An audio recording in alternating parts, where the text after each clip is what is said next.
Everyone thinks billionaires become rich during bull markets, when stocks are rising. Crypto is exploding, and everyone feels like a genius.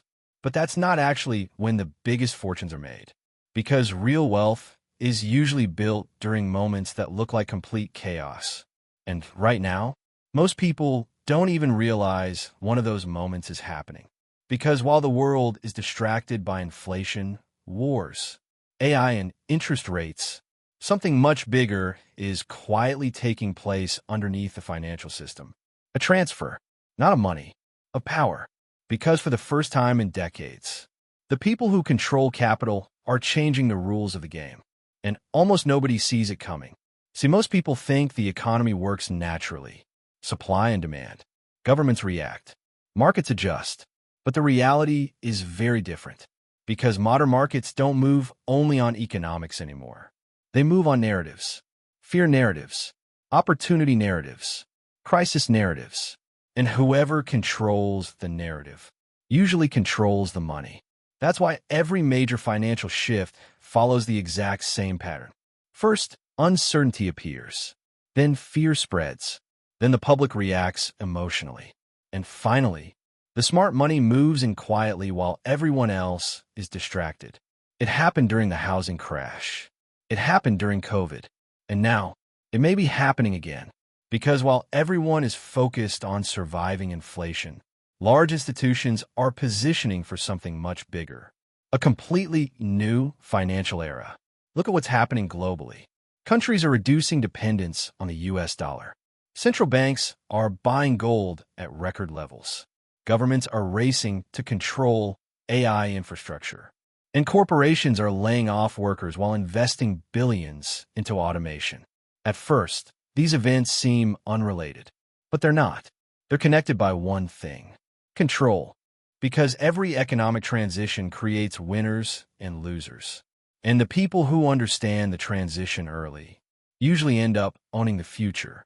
That's why the biggest investors in the world don't panic during uncertainty. They prepare for it. Because uncertainty creates discounts. It creates leverage. And most importantly, it creates opportunity. But here's where it gets dangerous. Because average people usually enter the story too late. They buy after hype. They panic after fear.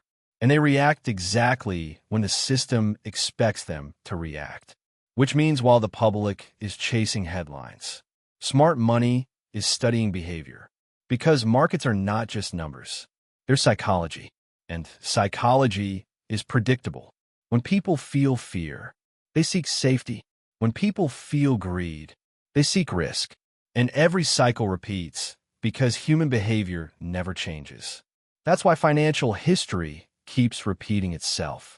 Different decade, different technology, same emotions, same mistakes. But this time, the scale feels different. Because what's happening right now may not just reshape markets. It may reshape global power itself. Because beneath all the headlines, a silent competition has already begun. A competition between governments, corporations, and financial institutions to control the next economic system. And the scary part? Most people are still playing by the old rules. They still think jobs create security. They still think saving cash guarantees safety. They still think the system works the same way it did 20 years ago. But the system already changed, and the people at the top know it. That's why billionaires are buying hard assets. Why governments are stockpiling resources. Why tech companies are fighting over AI dominance. Because whoever controls infrastructure controls the future economy. And once you understand that, a lot of recent events suddenly start making sense.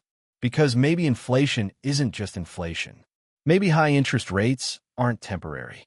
Maybe global instability isn't accidental. Maybe pressure is part of the transition itself. Because historically, major economic shifts are never smooth. They happen through stress, through uncertainty, through periods where average people become too distracted to notice what's changing underneath them.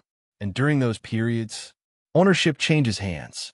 Quietly, systematically, predictably. That's why some of the biggest fortunes in history were built during recessions, wars, and financial collapses. Because while most people focus on surviving the moment, a smaller group focuses on owning what comes after it. And that difference changes everything. Because in the end, wealth is rarely created by reacting.